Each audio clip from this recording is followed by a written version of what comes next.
Hello बच्चों, उम्मीद करता हूँ आप सब लोग बहुत अच्छे होंगे। मैं हूँ गणेश राणा कोटी।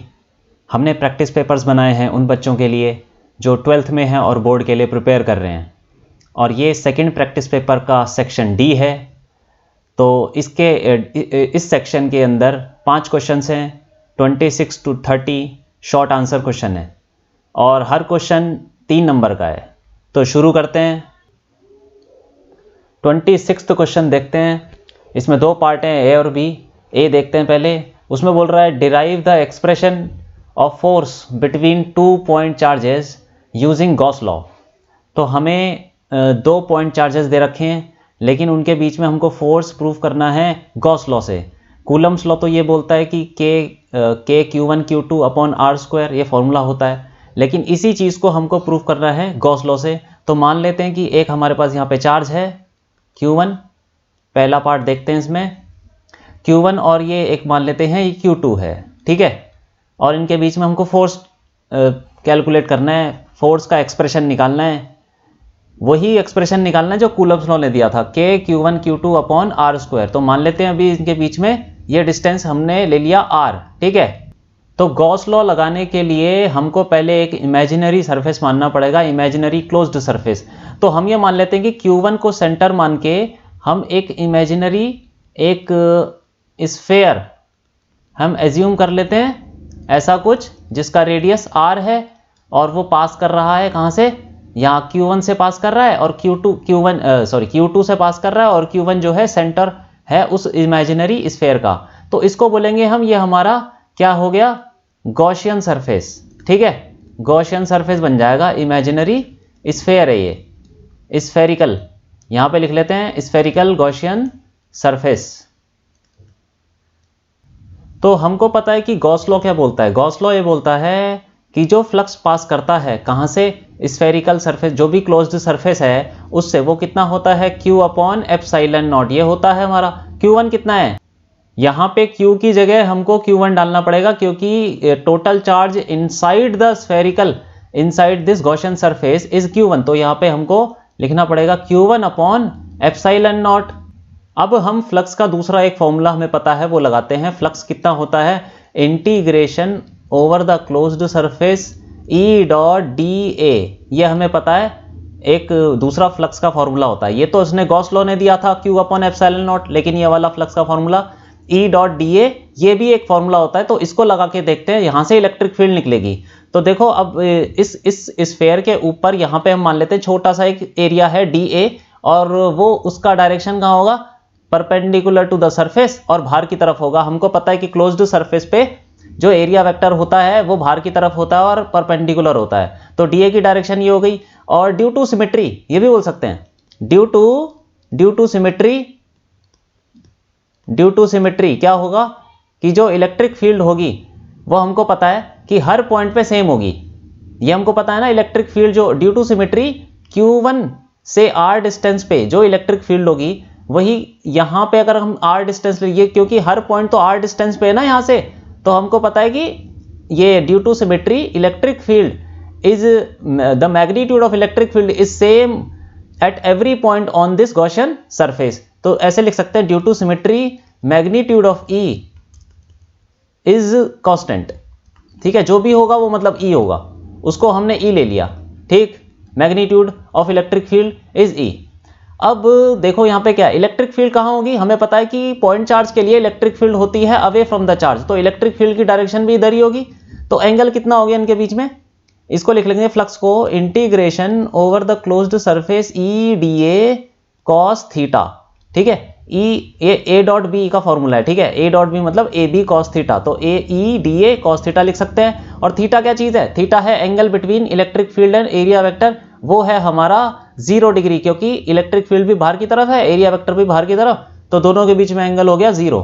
तो यहाँ पे हम रख देंगे 0, तो ये हो जाएगा integration over the closed surface और E dA cos 0, और cos 0 होता है हमारा 1, तो ये हो गया इंटीग्रेशन E dA, ठीक। अब ये इलेक्ट्रिक फील्ड की वैल्यू हमें पता है कि कांस्टेंट है ड्यू टू सिमेट्री। इस पूरे गॉसियन सरफेस के ऊपर इलेक्ट्रिक फील्ड की वैल्यू कांस्टेंट है, तो इसको बाहर ले लेंगे, ये हो जाएगा E integration over the closed surface dA। अब देखो इस पूरे सरफेस के ऊपर इंटीग्रेशन dA क्या होगा, area of the closed surface, और वो कितना होगा, वो हो जाएगा हमारा flux equal to E into ये पूरे सरफेस का एरिया कितना है, वो स्फेयर का एरिया हमको पता है 4πr² होता है, तो ये हो गया। अब इस वाले फ्लक्स को और ये दोनों फ्लक्स बराबर होंगे, ठीक है। हम बोल सकते हैं कि इक्वेशन 1 ले लेते हैं और ये इक्वेशन 2 ले लेते हैं, इन दोनों को हम बराबर करते हैं। तो फ्रॉम इक्वेशन 1 एंड इक्वेशन 2 ऐसे लिख सकते हैं, इक्वेशन 1 फ्रॉम 1 एंड 2 दोनों का फ्लक्स बराबर हो जाएगा, तो मतलब Q1 अपॉन एप्सिलॉन नॉट, ठीक है, equal to E into 4πr², ठीक। तो इलेक्ट्रिक फील्ड की वैल्यू आ गई कहां पे, इलेक्ट्रिक फील्ड की वैल्यू यहां पर आ गई इस सरफेस के ऊपर, इस सरफेस के ऊपर यहां पे इलेक्ट्रिक फील्ड की वैल्यू आ गई कितनी, ये इसको नीचे ले जाएंगे तो हो जाएगा Q1 अपॉन 4πr², ठीक है। अब इलेक्ट्रिक फील्ड की वैल्यू आ गई, हमको पता है कि force on a charge particle. अब देखो इस पॉइंट पे इलेक्ट्रिक फील्ड कितना है, ये निकाल लिया हमने, इतना है, और इसी पॉइंट पे अगर हम Q2 को रख देंगे तो उस पे कितना फोर्स लगेगा, उस पे लगेगा फोर्स ऑन Q2, फोर्स ऐसे लिख लेंगे कि फोर्स ऑन Q2 F लिख लेंगे, F equal to Q2 into E। यह हमें पता है कि किसी भी चार्ज पार्टिकल को इलेक्ट्रिक फील्ड में रखते हैं तो उसके ऊपर फोर्स लगता है Q इंटू E। तो यहाँ पे इलेक्ट्रिक फील्ड अगर E है तो यहाँ पे अगर हम Q2 को रख देंगे तो उस पर फोर्स लगेगा Q2 इंटू E।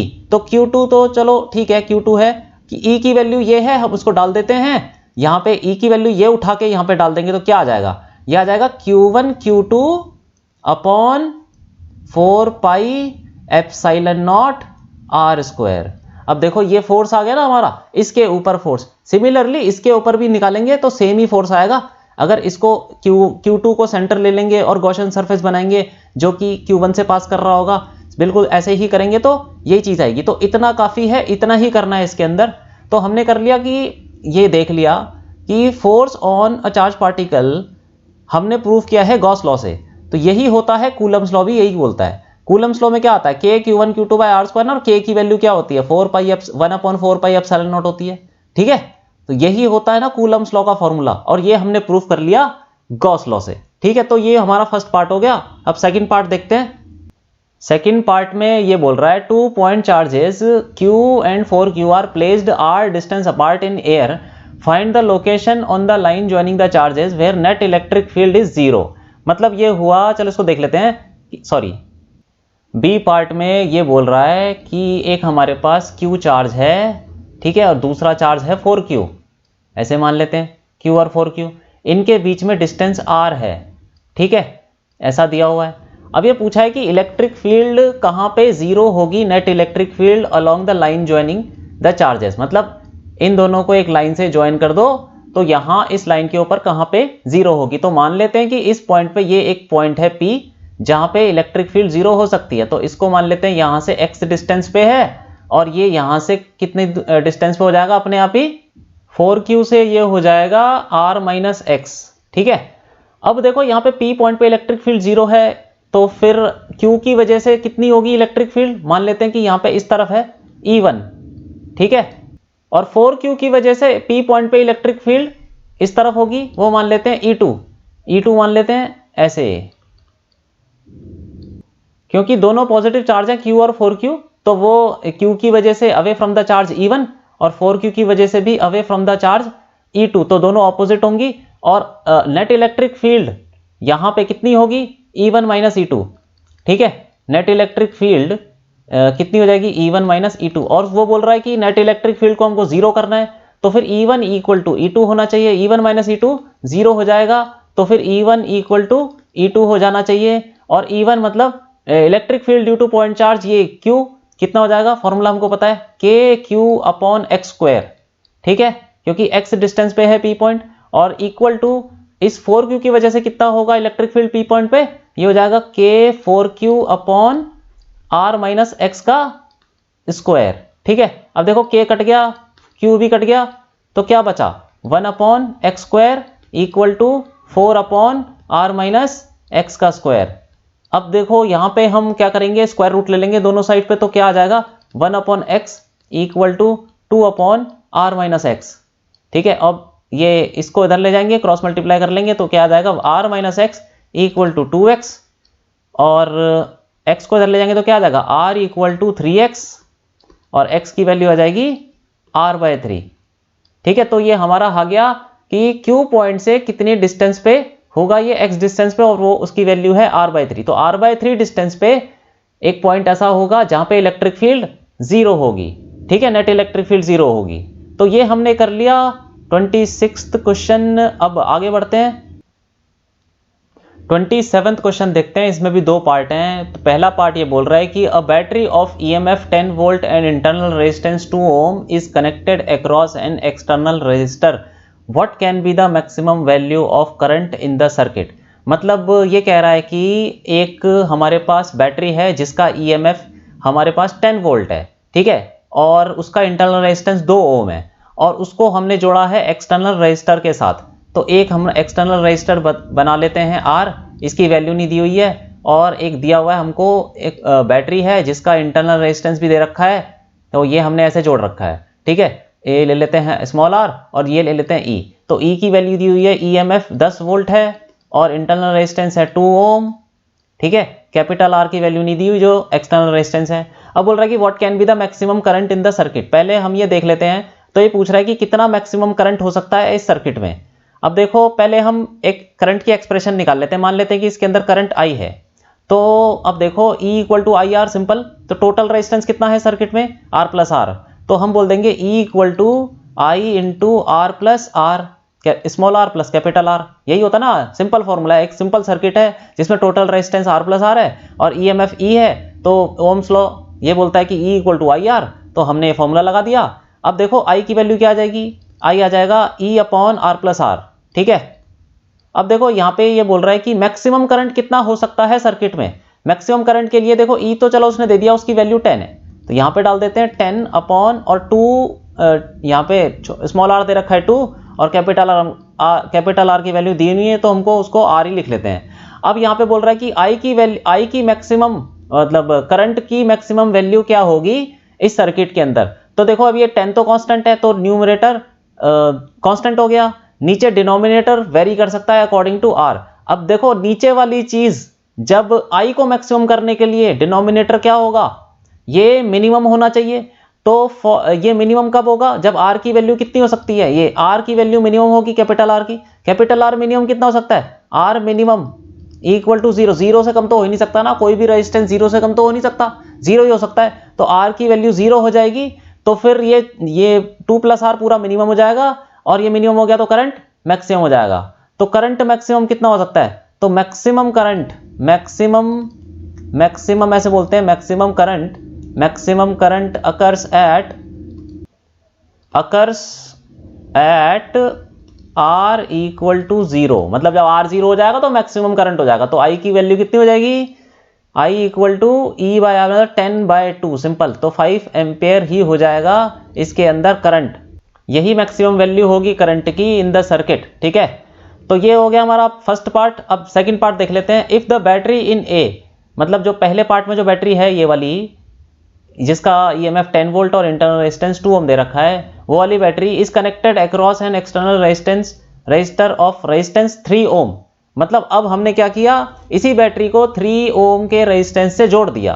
तो ठीक है, जोड़ लेते हैं। चलो यहाँ पे हम क्या करेंगे कि मतलब कैपिटल R की वैल्यू दे दी इसने सिंपल तरीके से। तो अगर हम जोड़ देंगे, यहाँ पे 3 ओम रेजिस्टेंस है और बैटरी वही है हमारे पास, उसका इंटरनल रेजिस्टेंस भी वही है 10 वोल्ट, और ये कितना है, ये 2 ओम। ठीक है, अब बोल रहा है कि यहाँ पे अब इसमें पूछ रहा है कि find the potential difference V across the battery. मतलब बैटरी के अक्रॉस पोटेंशियल डिफरेंस क्या होगा। तो यहाँ पे मान लेते हैं कि करंट निकल रहा है कुछ I। तो अभी हम पहले करंट की वैल्यू निकाल लेते हैं सेम फॉर्मूले से। तो I की वैल्यू क्या आ जाएगी, E upon R plus R, formula पता है ना हमको, तो यहाँ पे हम वैल्यू रख देते हैं। तो इसी फॉर्मूले में हमको R की वैल्यू डालनी है। तो 10 अपॉन क्या हो जाएगा 2 प्लस 3, तो ये कितना आ जाएगा 10 अपॉन 5, तो इसकी वैल्यू आ गई 2 एम्पेयर। तो करंट तो आ गया 2 एम्पेयर। अब देखो हमको पता है कि इस बैटरी में से करंट निकल रहा है, तो मतलब current is being drawn from the battery. तो हमें पता है कि पोटेंशियल डिफरेंस जो होता है बैटरी के अक्रॉस का formula V equal to E minus I R, ये फॉर्मूला होता है, ठीक है, across the, this is the potential difference across the battery, ठीक। तो हमको पता है इसकी वैल्यू, सारी वैल्यू डाल देते हैं। E कितना है 10, माइनस आई कितना है 2, ठीक है, इंटू स्मॉल r कितना है, वो भी 2 है, तो ये कितना हो जाएगा 6 वोल्ट हो जाएगा। 10 माइनस 4 6 वोल्ट। अब इसमें एक चीज और बोल रहा है, also draw the graph between V and I। इसमें एक चीज और लिखनी चाहिए हमको, फॉर डिफरेंट वैल्यूज ऑफ, क्योंकि सारी चीजें तो कांस्टेंट है तो ग्राफ कैसे बनेगा, यहाँ पे लिखना पड़ेगा कि for different values of external resistance. तो लिख लेते हैं यहाँ पे, तो यहाँ पे ये होना चाहिए कि for different values of external resistance, मतलब R, कैपिटल R की वैल्यू अगर हम चेंज करते रहेंगे तो फिर V और I के बीच में कैसा ग्राफ बनेगा। तो ठीक है, देखो यहाँ पे हम बना लेते हैं एक्सप्रेशन, नेक्स्ट पेज पे कर लेते हैं। तो पहले ये देख लेते हैं कि V और I के बीच में हमारे पास ग्राफ का कैसा बनेगा। देखो यहाँ पे E की वैल्यू कांस्टेंट है और स्मॉल r इंटरनल रेजिस्टेंस भी कांस्टेंट है, तो V potential difference across the battery और करंट थ्रू द बैटरी, इन दोनों के बीच में ग्राफ कैसा बनना चाहिए। ये तो लाइन स्ट्रेट लाइन बनेगा, क्योंकि E भी कांस्टेंट, R भी कांस्टेंट है और ये एक स्ट्रेट लाइन की इक्वेशन है। अब इसमें ये देखो कि जैसे जैसे करंट बढ़ेगा वैसे वैसे पोटेंशियल डिफरेंस कम हो जाएगा ना, क्योंकि देखो जैसे जैसे इसकी वैल्यू ज्यादा होगी वैसे वैसे ये E माइनस आई आर कम होता जाएगा, तो E माइनस आई आर कम होगा तो पोटेंशियल डिफरेंस भी कम हो जाएगा। अब हम बोल सकते हैं कि E मिनिमम कितना हो सकता है, E मिनिमम कितना हो सकता है, मिनिमम जब R की वैल्यू इन्फाइनाइट हो जाएगी, तो सॉरी I, करंट मिनिमम कितना हो सकता है, करंट मिनिमम होगा तब जब R की वैल्यू इन्फाइनाइट होगी, R वैल्यू इन्फाइनाइट हो जाएगी तो करंट मिनिमम हो जाएगा। मतलब करंट मिनिमम कितना हो सकता है, माइनस में तो हो नहीं सकता ना, तो जीरो ही हो सकता है। जीरो कब होगा, जब R इन्फाइनाइट हो जाएगी, ठीक है, R इन्फाइनाइट हो जाएगा तो I की वैल्यू जीरो हो जाएगी, और तब जो होगा पोटेंशियल कितना होगा, पोटेंशियल डिफरेंस E के बराबर ही हो जाएगा। तो हम ऐसा ग्राफ बना लेंगे, ऐसा बन जाएगा ग्राफ। ये पोटेंशियल डिफरेंस ले लेते हैं और यहाँ पे I ले लेते हैं, तो I की मिनिमम वैल्यू कितनी होगी, कुछ ना कुछ जीरो होगी ना, जीरो से कम तो हो नहीं सकती। तो इस, और I जब जीरो होगा तो V किसके बराबर हो जाएगा, E के बराबर। तो यहाँ पे कुछ ना कुछ वैल्यू होगी V की, जो कि V इक्वल टू E बोल सकते हैं, ठीक है। और जैसे जैसे करंट बढ़ेगा वैसे वैसे वोल्टेज कम होता जाएगा। यहाँ पे देखते हैं, देखो जैसे जैसे करंट बढ़ेगा वैसे वैसे वोल्टेज कम होता जाएगा, ठीक है। और वोल्टेज मैक्सिमम कब होगा, जब I जीरो हो जाएगा, ठीक। क्योंकि यहाँ पे देखो ना, जैसे I जीरो से कम तो हो नहीं सकता ना, जब जीरो होगा तो V की वैल्यू E के बराबर होगी।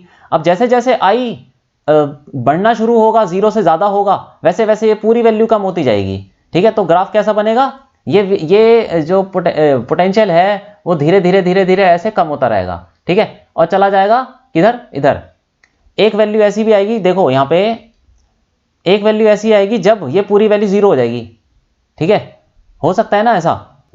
मतलब एक वैल्यू ऐसी आएगी जब करंट मैक्सिमम होगा। करंट मैक्सिमम के केस में जब करंट मैक्सिमम होगा तो इसकी वैल्यू, V की वैल्यू मिनिमम होगी। V की वैल्यू मिनिमम कितनी हो सकती है, जीरो ही हो सकती है, उससे कम तो नहीं हो सकती, है ना। तो I मैक्सिमम हो जाएगा तो V मिनिमम हो जाएगा, I मिनिमम होगा तो V मैक्सिमम होगा। ये हमने देख लिया, जब I मिनिमम मतलब जीरो होगा, मिनिमम कितना हो सकता है, करंट जीरो ही हो सकता है, तो उस केस में V की वैल्यू मैक्सिमम होगी E के बराबर।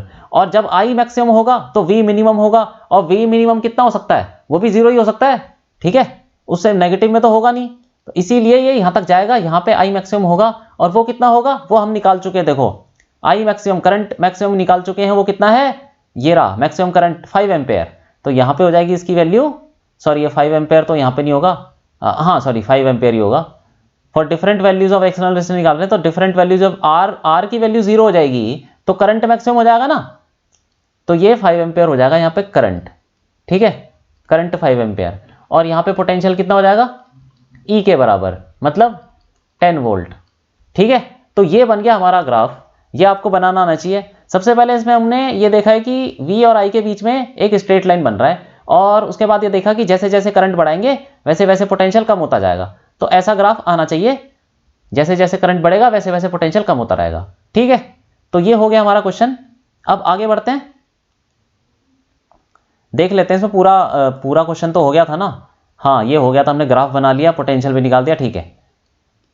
अब हम देखते हैं 28th, इसमें भी दो पार्ट हैं। पहला पार्ट देखते हैं two identical concentric circular coils of radius 0.1 metre have current 0.25 ampere and number of turns 100। मतलब दो कॉइल्स हैं हमारे पास जिनका रेडियस 0.1 मीटर है, मतलब बिल्कुल आइडेंटिकल, देखने में बिल्कुल एक जैसी कॉइल्स हैं। 0.1 मीटर का रेडियस है, 0.25 एम्पेयर उनके अंदर करंट है और नंबर ऑफ टर्न्स है 100। और बोल रहा है the planes of the coils are perpendicular to each other, find the magnitude of net magnetic field at the centre of the coils. मतलब द प्लेन्स हैं दोनों के वो परपेंडिकुलर रखे गए हैं। मतलब ऐसा समझ लो, एक अगर कॉइल ऐसे रखी गई है हॉरिजॉन्टली तो दूसरी कॉइल ऐसे रखी गई है, ठीक है, वर्टिकली।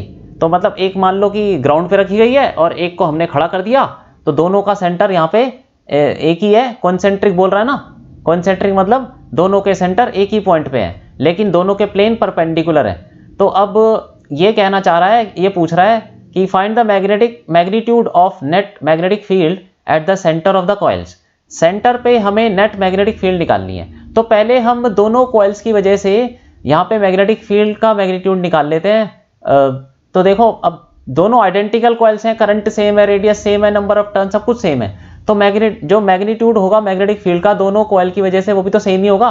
तो हम बोल सकते हैं कि पहले पार्ट में B1 इक्वल टू B2, ये मान लेते हैं B के बराबर है, क्योंकि जो magnetic field due to first coil होगी सेंटर पे, वही मैग्नेटिक फील्ड सेंटर पे दूसरी कॉइल की वजह से होगी, लेकिन डायरेक्शनल होगी, मैग्नीट्यूड सेम होगा, ठीक है। अब देखो यहाँ पे फॉर्मूला क्या होता है ड्यू टू सर्कुलर कॉइल, ये फॉर्मूला होता है mu naught NI upon 2R।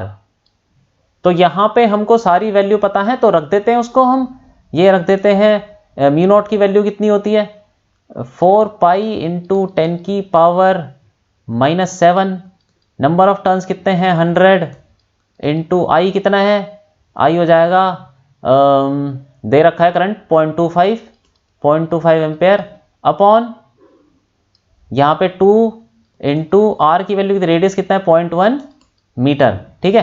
तो इसको हम सॉल्व कर लेंगे, ये कितना आ जाएगा 5 पाई इंटू 10 की पावर -7 टेस्ला। ये मैग्नेटिक फील्ड आ गई है दोनों की वजह से।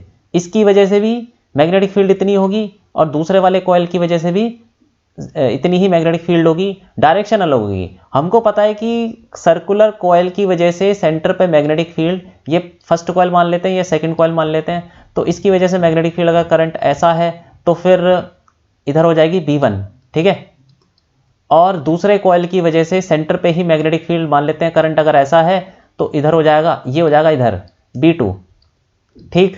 तो अब दोनों मैग्नेटिक फील्ड परपेंडिकुलर हैं और हमको पता है कि नेट मैग्नेटिक फील्ड कितना होता है, ये होता है √B1 square plus B2 square. जब भी दो वेक्टर परपेंडिकुलर होते हैं और तो उनके बीच में ऐसा फॉर्मूला लगा लेते हैं हम, नेट मैग्नेटिक फील्ड या कोई भी दो वेक्टर परपेंडिकुलर हैं तो नेट मैग्नीट्यूड जो रिजल्टेंट होगा उसका मैग्नीट्यूड इस फॉर्मूले से हम देते हैं, ठीक है। ये हम 11th में पढ़ चुके हैं, तो हम इसको लगा लेते हैं। ये B1 और B2 दोनों बराबर ही हैं, तो 5 पाई इंटू 10 की पावर -7 इसका स्क्वायर प्लस यही चीज़ हो जाएगी 5 पाई इंटू 10 की पावर -7 स्क्वायर, सॉरी -5 है वो, ये 5 है, सॉरी ये 5 है, ये भी 5 होना चाहिए, ठीक है, ये भी 5 है।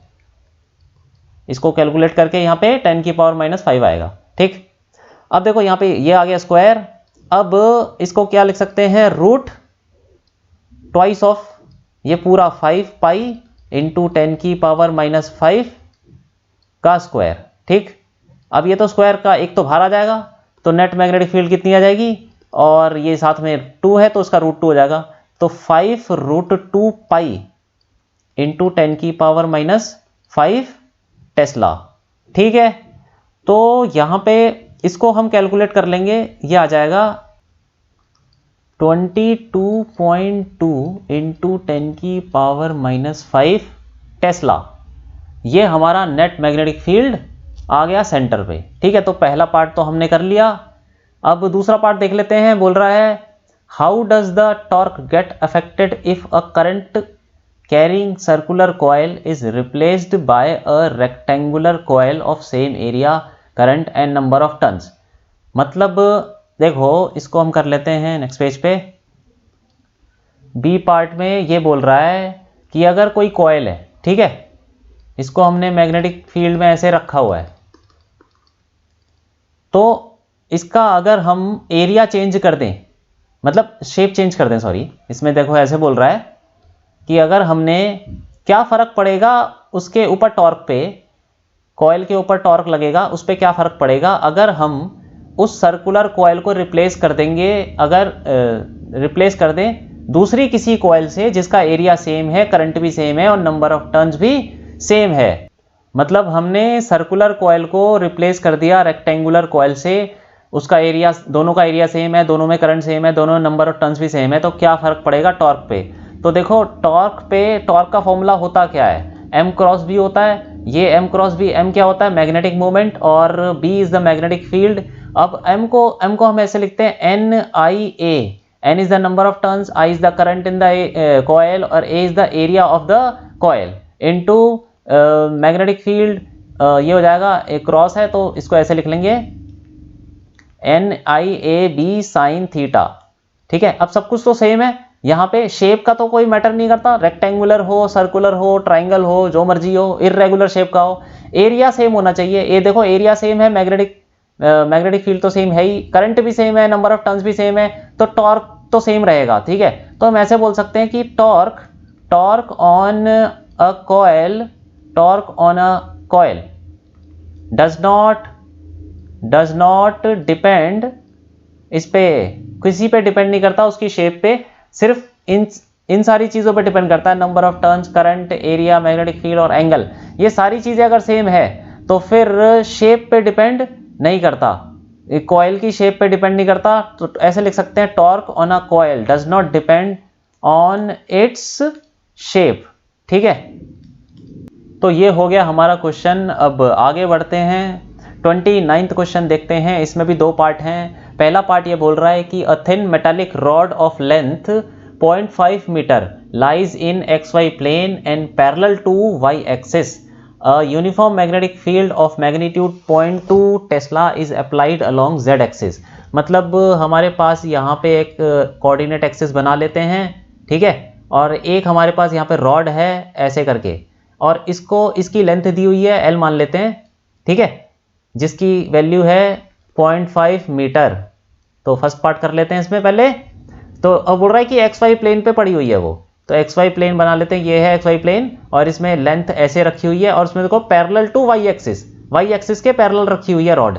अब देखो यहाँ पे बोल रहा है uniform magnetic field of magnitude 0.2 tesla is applied along Z axis. अब Z एक्सिस के अलोंग क्या दे रखी है, मैग्नेटिक फील्ड लगा रखी है। तो ऐसे बोल देंगे हम कि यहाँ पे ऐसे बाहर की तरफ है ना Z एक्सिस, तो ठीक है, बाहर की तरफ ऐसे बना लेते हैं। ठीक, पूरे में फैली हुई है, यहाँ पे मैं पूरा नहीं बना रहा, समझ जाओ कि आप पूरे रीजन पे बाहर की तरफ मैग्नेटिक फील्ड लगी हुई है, जिसकी वैल्यू कितनी दे रखी है 0.2 टेस्ला। ठीक है, ये दे रखा है और Z एक्सिस की तरफ है बाहर की तरफ। अब आगे बोल रहा है कि the rod moves along X axis with a speed of 4 metre. अब ये X axis, positive X axis की तरफ चल रही है 4 मीटर पर सेकेंड से, तो वेलोसिटी भी दे रखी है, उसकी स्पीड दे रखी है 4 मीटर पर सेकेंड। ठीक, अब ये है कि क्या बोल रहा है आगे, and resistance of 2.5 ohm is connected across the rod. मतलब एक रेजिस्टेंस हमने लगाया हुआ है, रेजिस्टेंस को हम दूसरे कलर से बना लेते हैं, यहाँ पे हमने रेजिस्टेंस लगा रखा है, ठीक है, रॉड के अक्रॉस, जिसकी वैल्यू कितनी दे रखी है R कितना दे रखा है 2.5, तो R दे रखा है 2.5 ओम। ठीक, अब बोल रहा है कि इसको जोड़ दिया। अब वो पूछ रहा है find the current through the resistance and power dissipated in the circuit. ठीक है, तो हमें निकालना है कि कितना करंट होगा इस सर्किट से, वो रॉड चल रही है, तो रॉड चल रही है और रेजिस्टेंस भी इसके साथ लगा रखा है, तो देखो इसके अंदर इंड्यूस्ड EMF पैदा हो जाएगा और उसकी वैल्यू क्या होगी, इंड्यूस्ड EMF ऐसे लिख लेते हैं, इंड्यूस्ड EMF की वैल्यू कितनी होगी। इंड्यूस्ड EMF का फॉर्मूला क्या होता है पहले बताओ, E = V cross B dot L. ठीक है, ये फॉर्मूला होता है, इसको लगाना है हमको। ये क्या चीज़ है, ये क्रॉस प्रोडक्ट है वी और बी का, और जो भी आएगा वी क्रॉस बी की डायरेक्शन वो एल वेक्टर के साथ डॉट प्रोडक्ट हो जाएगी। तो अब यहाँ पे देखो कि वी और सबसे पहले ये क्रॉस प्रोडक्ट देख लेते हैं, वी क्रॉस बी। तो वी इसको लिख सकते हैं E equal to V B sine theta, V B sine theta. Theta is the angle between किसके बीच में, ये हो जाएगा v और b के बीच में। देखो अब b तो बाहर की तरफ है, मैग्नेटिक फील्ड बाहर की तरफ, वेलोसिटी है x एक्सिस की तरफ, तो दोनों परपेंडिकुलर हो गए, तो ये तो 90 हो गया। तो इसको ऐसे लिख सकते हैं v b sin 90, ठीक है, और डॉट l। अब ये जो v क्रॉस b आएगा वो किधर आएगा, हमें पता है कि a क्रॉस b कैसे निकालते हैं। a क्रॉस b जो आता है वो a और b दोनों के परपेंडिकुलर आता है, ये क्रॉस प्रोडक्ट में हम पढ़ चुके हैं पहले 11th में। अब v क्रॉस b किधर आएगा, v क्रॉस b आएगा आपका नीचे की तरफ, v इधर आएगा, v cross b minus y axis की तरफ आएगा v क्रॉस b, ठीक है। तो ये जो भी आएगा मतलब नीचे आएगा, और उसका l के साथ डॉट प्रोडक्ट। तो लेंथ मतलब लेंथ किस तरफ है, लेंथ की डायरेक्शन भी तो नीचे ही है, और v क्रॉस b की डायरेक्शन भी नीचे है, तो दोनों के बीच में एंगल क्या हो जाएगा, ये हो जाएगा आपका इनटू ऐसे कर देंगे l cos l, इसको cos 0, क्योंकि v क्रॉस b नीचे की तरफ, l भी नीचे की तरफ, तो यहाँ पे v क्रॉस b और l के बीच में जो एंगल होगा वो यहाँ पे लेना पड़ेगा हमको, क्योंकि डॉट प्रोडक्ट में हमको एंगल लेना पड़ता है दो वेक्टर के बीच में। तो डॉट प्रोडक्ट किसके बीच में है, एक है v क्रॉस b और दूसरा है l। तो v क्रॉस b नीचे आ रहा है, l भी नीचे है, तो अब इनके बीच में एंगल 0 हो गया। तो ये sin 91 cos 0 भी 1, तो इसको E equal to V B L ऐसे लिख सकते हैं, ठीक है। आपने ये वाला फॉर्मूला पढ़ा होगा, लेकिन एक्चुअल में फॉर्मूला ये है v cross b dot L, ठीक। तो अब इसको लगा लेंगे हम, ये v कितना हो जाएगा, रख देते हैं वैल्यू, सारी वैल्यू रख देते हैं। v कितना है, v है 4, b की वैल्यू है 0.2 और l कितना है 0.5, तो ये कितना आ गया, ये आ जाएगा 0.4 वोल्ट आ जाएगा हमारा इंड्यूस्ड ईएमएफ। अब वो पूछ रहा है कि करंट कितना होगा रेजिस्टेंस से, तो करंट भी निकल जाएगा, करंट सीधा आ जाएगा हमारा, करंट ले लेते हैं I equal to E by R. तो E कितना है 0.4 और R की वैल्यू दी हुई है 2.5, तो इसको हम कैलकुलेट कर लेंगे। ये कितना आ जाएगा, यह आ जाएगा 0.16 एम्पेयर। करंट आ गया हमारा, रेजिस्टेंस से 0.16 एम्पेयर, ठीक है, यही पूछा है उसने। अब देखो ये पूछ रहा है और पूछ रहा है power dissipated in the circuit. Power dissipated का फॉर्मूला क्या होता है, सिंपल, ये होता है I स्क्वायर R। तो हम बी पार्ट नहीं है, ये पहला पार्ट ही है, तो इसमें पावर डिसिपेटेड ऐसे लिख लेंगे, power dissipated in the circuit equal to P ले लेंगे, ये हो जाएगा I स्क्वायर R। यही सिंपल फॉर्मूला होता है। I की वैल्यू हमको पता है 0.16 का स्क्वायर इंटू R हमें पता है 0.25, तो ये पावर डिसिपेटेड आ जाएगा हमारा 0.0064 वॉट, ये आ गया, ठीक है। अब आगे बढ़ते हैं, देखो क्या बोल रहा है इसमें, ये पूछ रहा है also calculate the force on the rod required to keep it moving with constant speed. तो हमें कितना फोर्स लगाना पड़ेगा उसके ऊपर, तो फोर्स का फॉर्मूला लगा लेते हैं हम, जितना हमें रॉड के ऊपर लगाना पड़ेगा, फोर्स ऑन द रॉड, ठीक है, F हो जाएगा, और इसका फॉर्मूला हमको पता है, ये है IL क्रॉस B, ठीक है, ये हमें पता फॉर्मूला होता है। तो इसको लगा लेंगे। I की वैल्यू कितनी है, ये हमने निकाला है 0.16 और into L cross B, LB sine theta, और इनके बीच में एंगल कितना है, लेंथ और मैग्नेटिक फील्ड के बीच में एंगल भी 90 है, तो ये 90 लिख लेंगे, ठीक है। अब फोर्स कितना आ जाएगा 0.16 इंटू L की वैल्यू कितनी है, L हमने लिया था, देख लेते हैं कितनी है वैल्यू, ये है 0.5, ठीक है, 0.5 इंटू B की वैल्यू 0.2 है, साइन 90 तो 1 होता है, तो ये कितना आ जाएगा, ये आ जाएगा 0.016 न्यूटन, ठीक है। तो इतना आ गया हमारा फोर्स। और देखो पहला पार्ट हो गया, अब दूसरा पार्ट देखते हैं। दूसरा पार्ट में बोल रहा है what will be the current in the circuit if the rod moves along y axis. अगर ये रॉड y एक्सिस की तरफ मूव करेगी तो फिर करंट कितना होगा सर्किट में, तो देख लेते हैं। ऐसा ही ये सेम रॉड ऐसे रखी हुई है पैरेलल टू y एक्सिस, अगर ये इस तरफ मूव करती v along the y axis तो फिर कितना होता करंट, तो पहले इंड्यूस्ड ईएमएफ देख लेते हैं। इंड्यूस्ड ईएमएफ का फॉर्मूला क्या होता है? V cross B dot L, यही होता है ना? हाँ यही होता है। अब देखो V और B के बीच में एंगल कितना है? B तो बाहर की तरफ ही है, तो V और B के बीच में एंगल VB साइन 90, ये तो ठीक है, दोनों के बीच में एंगल 90 हो गया। और V क्रॉस B आएगा किधर? V क्रॉस B आएगा, ये आएगा इस तरफ, V क्रॉस B। देखो ये A क्रॉस B की डायरेक्शन निकालना आपको आना चाहिए। A क्रॉस B जो होगा, जैसे मान लो कि यहाँ पे A वेक्टर है, ठीक है, और ये B वेक्टर है, तो A क्रॉस B जो होगा वो परपेंडिकुलर टू दोनों के परपेंडिकुलर होगा, A के भी होगा और B के भी होगा, ठीक है। A क्रॉस B, इस केस में A क्रॉस B आएगा बाहर की तरफ, क्योंकि एक बाहर की जो डायरेक्शन है वही A के और B के दोनों के परपेंडिकुलर है। अब देखो यहाँ पे जो V क्रॉस B इस तरफ आया है, एक्स एक्सिस की तरफ, वो B के परपेंडिकुलर मैग्नेटिक फील्ड बाहर की तरफ है ना, तो वो उसके परपेंडिकुलर भी है और वेलोसिटी के परपेंडिकुलर भी है। तो V cross B will be perpendicular to both B and V, velocity and magnetic field के दोनों के परपेंडिकुलर होगा V क्रॉस B। तो अब ये देखो इस तरफ आ गया। अब V cross B, VB sine 90 तो ठीक है, आगे जो L है हम L के साथ L लिख देंगे और यहाँ पे कॉस क्या लेना पड़ेगा? V क्रॉस B और L के बीच में एंगल, वो V cross B x axis की तरफ है और L लेंथ किस तरफ है? लेंथ हमने देखा था नीचे की तरफ है लेंथ, ठीक है, लेंथ वेक्टर नीचे की तरफ है, तो दोनों के बीच में कितना एंगल हो गया? 90, और परपेंडिकुलर हो गया ना, ये हो जाएगा cos 90। अब हमें पता है कि cos 90 क्या होता है? 0, तो ये तो सारा 0 हो गया। तो induced EMF in this case when the rod will move along the Y axis will be 0, ठीक है। इंड्यूस्ड, कोई भी इंड्यूस्ड ईएमएफ नहीं होगा तो जो करंट होगा इंड्यूस्ड करंट वो भी 0 होगा, क्योंकि जब इंड्यूस्ड ईएमएफ ही 0 है तो करंट भी 0 होगा। तो यही उसने पूछा था और यही हो गया हमारा आंसर कि करंट विल बी 0, ठीक है, अगर रॉड मूव करेगी वाई एक्सिस की तरफ। तो ये हो गया हमारा क्वेश्चन। अब आगे बढ़ते हैं, ये 30th क्वेश्चन देखते हैं। इसमें बोल रहा है a single slit diffraction pattern is obtained by a light of wavelength 500 nanometre, the width of slit is 0.2 millimetre and distance between slit and screen is 2 metre. मतलब सिंगल स्लिट डिफ्रैक्शन पैटर्न हमें मिलता है, उसमें lambda की value दे रखी है, जो light उसके ऊपर गिरती है 500 नैनोमीटर, ठीक है। स्लिट की विड्थ भी दी हुई है, ये है A इक्वल टू 0.2 मिलीमीटर और distance between the slit and screen भी दे रखा है कैपिटल D, ये है 2 मीटर। अब पूछ रहा है कि what is the width of central maxima. हमें पता है कि सिंगल स्लिट डिफ्रैक्शन पैटर्न जब मिलता है तो width of maxima, central maxima होता है, विड्थ ऑफ सेंट्रल मैक्सिमा ये कितना होता है?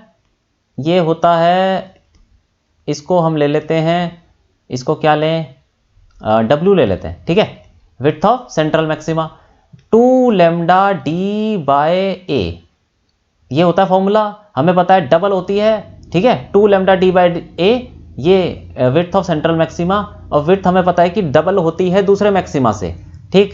तो ये हो गया 2, चलो इसको अभी ऐसे ही रहने देते हैं, ठीक। अब वो बोल रहा है कि यहाँ पे इसकी वैल्यू निकाल लेते हैं। चलो ये पूछ रहा है ना कि सेंट्रल मैक्सिमा की विड्थ कितनी होगी, तो रख देते हैं इसमें वैल्यू 2 इंटू लेमडा कितना है 500 इंटू 10 की पावर -9 इंटू कैपिटल D है 2 अपॉन A की वैल्यू कितनी है 0.2 मिलीमीटर, मतलब 10 की पावर -3, ठीक है। तो यहां से कैलकुलेट कर लेंगे, W आ जाएगा 10 की पावर -2 मीटर, ठीक है। ये आ गया विड्थ ऑफ सेंट्रल मैक्सिमा। अब देखो इसमें क्या बोल रहा है, now the single slit is replaced by double slits where the distance between the slits is 1 millimetre, all other things are kept same. मतलब अब बाकी सारी चीजें हमने वही रखी हैं, सेम, लेमडा वही रखा है, कैपिटल D भी वही है, बस ये है कि जो सिंगल स्लिट है उसको हटा के डबल स्लिट लगा दिया, और डबल स्लिट में जो डिस्टेंस बिटवीन द स्लिट्स है वो D वो दे रखा है 1 मिलीमीटर, मतलब 10 की पावर -3 मीटर। अब ये बोल रहा है कि how many fringes due to double slits will be there in place of central maxima due to single slit. मतलब जो सिंगल स्लिट की वजह से जो सेंट्रल मैक्सिमा बन रहा था उतने स्पेस में कितनी फ्रिंजेस आ जाएंगी डबल स्लिट वाली, ठीक है। तो डबल स्लिट वाली हम पहले फ्रिंज विड्थ निकाल देते हैं कि फ्रिंज विड्थ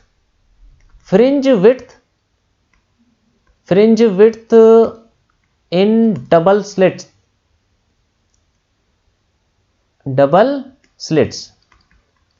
में कितना हो जाएगा, इसको बीटा ले लेते हैं। ठीक है, बीटा इक्वल टू, हमें पता है फॉर्मूला होता है लैम्डा डी बाय डी। ये फॉर्मूला होता है width of fringe in double slit. जब हम पैटर्न बनाते हैं डबल स्लिट वाला इंटरफेरेंस पैटर्न, तो ये हमें पता है कि जो फ्रिंज विड्थ होती है वो लैम्डा डी बाय डी होती है। तो इसमें वैल्यू रख देते हैं। लैम्डा कितना है, 500 नैनोमीटर है, तो 10⁻⁻9 इंटू डी की वैल्यू तो 2 है, और स्मॉल डी हमको दे रखा है 10⁻3। तो ये कितना आ जाएगा हमारा 10⁻³ मीटर। तो ये आ गया हमारा fringe width in double slit. जो भी फ्रिंज की विड्थ होगी डबल स्लिट के केस में वो 10⁻³ मीटर होगी। अब हम ये देख लेते हैं कि ये नंबर ऑफ फ्रिंजेस कितनी आ सकती हैं सिंगल स्लिट वाले सेंट्रल मैक्सिमा में। तो अब देखो, मान लो कि ये हमारा सेंट्रल मैक्सिमा है, ठीक है, इसकी विड्थ है W, और इसके अंदर ये बोल रहा है कि कुछ हमारे पास डबल स्लिट वाली फ्रिंजेस एकोमोडेट हो सकती हैं, वो कितनी होंगी। तो अगर एक फ्रिंज की डबल स्लिट वाला, इसको ऐसे बोल देते हैं, इसको ऐसे बना लेते हैं, रेड से बना लेते हैं कि ये जो फ्रिंजेस हैं ये डबल स्लिट वाले से बन रही हैं। ठीक है, तो डबल स्लिट वाले की जो फ्रिंज विड्थ है उसको हमने बीटा ले लिया। तो अगर मान लो कि ये W is the width of central maxima due to single slit और beta is the fringe width due to double slit, तो कितनी फ्रिंजेस आ सकती हैं, हम बोल देंगे कि W अपॉन बीटा। ठीक है, तो ऐसे बोल देंगे कि number of fringes,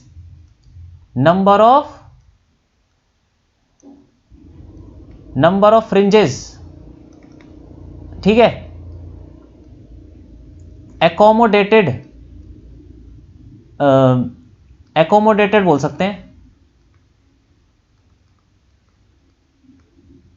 number of fringes accommodated, number of fringes ऐसे लिख लो, due to number of fringes due to double slits. ठीक है, accommodated in central maxima due to single slit। ये कितना हो जाएगा, इसको नंबर ऑफ फ्रिंजेस को लिख लेते हैं कैपिटल N। ठीक है, इक्वल टू ये हो जाएगा W अपॉन बीटा, और W हमको पता है 10⁻⁻2 है। ठीक, बीटा हमको पता है 10⁻³ है।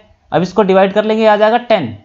तो 10 number of fringes will be there in place of single slit, in place of central maxima due to single slit. ठीक है, जो मतलब सिंगल स्लिट की वजह से जो सेंट्रल मैक्सिमम होगा उस जगह पे डबल स्लिट की वजह से कितनी फ्रिंजेस आएंगी, 10। अगर हम सिंगल स्लिट को हटा के डबल स्लिट वाला रख देंगे तो सेंट्रल मैक्सिमम की जगह आ जाएंगी 10 fringes due to double slit. ठीक है, तो ये हमारा हो गया क्वेश्चन अब, और ये हमारा हो गया सेकंड प्रैक्टिस पेपर का सेक्शन D खत्म।